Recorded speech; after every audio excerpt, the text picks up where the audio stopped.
జై శ్రీమన్నారాయణ.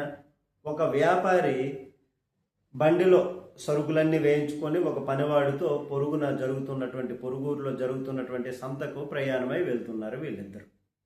ఆ బండిలో సరుకులు ఉన్నాయి. ఆ రోడ్డు చూస్తే గతుకులు, ఆ గొయ్యలు, ఇట్లాంటి విధంగా ఆ బండి ఇలాగా ఎగురుతూ కింద అలాగా జరుగుతూ ఉంటుంది. చాలా ఇబ్బందికరంగా ఉంది. ఇంకా అది చాలదంటూ దానికి తోడు ఒక వర్షం పడింది. ఆ వర్షంకి సంబంధించి ఇంకా బురదగా చిత్తడిగా అయిపోయింది నేలంతా. ఆ గతుకుల రోడ్డు వెళ్ళడానికి చాలా ఇబ్బందికరంగా ఉంది. ఆలస్యంగా బండి నడుస్తుంది, నెమ్మదిగా వెళ్తుంటే ఈ షావుకారు అనుకుంటాడు, ఎప్పటికి వెళ్తాం, అక్కడ మంచి స్థలాన్ని చూసుకోవాలి, అక్కడ కొట్టు పెట్టాలి, ఎక్కువ లాభాలు తెచ్చుకోవాలని అనుకుంటే ఇక్కడ ఇంత ఇబ్బంది అవుతుంది, ఏంటి పరిస్థితి అని ఆయన తలపట్టుకుంటూ ఉన్నాడు. వేరంగా అంటున్నాడు, కానీ ఇబ్బందికరం.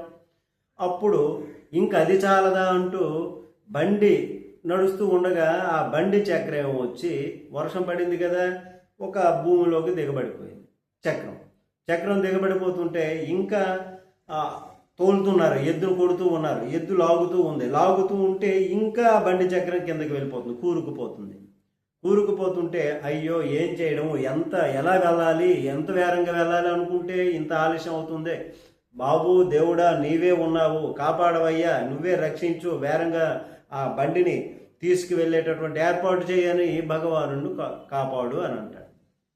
సరే, భగవానుడు ప్రత్యక్షం అవుతాడు. దేవుడు, ఏమయ్యా, ప్రతి కష్టానికి చిన్న కష్టానికి కూడా ఆ దేవుడా కాపాడు, నువ్వు రా అని అంటారే, మీరు చేసుకోలేరా?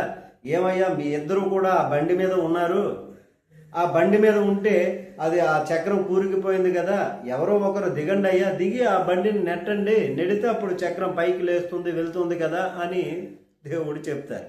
చెప్పేటప్పుడు చెప్పేసి దేవుడు అదృశ్యం అయిపోతారు. అదృశ్యం అయిపోయిన తర్వాత వెంటనే ఆ పని మనిషి దిగి ఆ భుజాన బండి చక్రాన్ని ఇలా వేసుకుంటూ ఆ షావుకారు అదే సమయంలో ఎద్దును తోలుతాడు.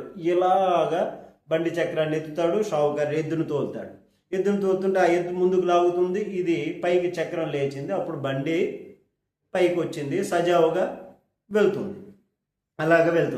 మరి ఈ విధంగా ఆ షావుకారు ఆ సంతకు చేరుకున్నాడు. కానీ ఎవరైనా ఏదైనా చిన్న సమస్య వచ్చినా దేవుడా కాపాడు అని అంటారే, మీరు చేయాల్సినటువంటి ప్రయత్నం మీరు చేస్తే ఆ ప్రయత్నం సఫలీకృతం అవుతుంది. ఆ తరువాత దైవానుగ్రహం కూడా కలిసి వస్తుంది. ఇది నిజమే కదా.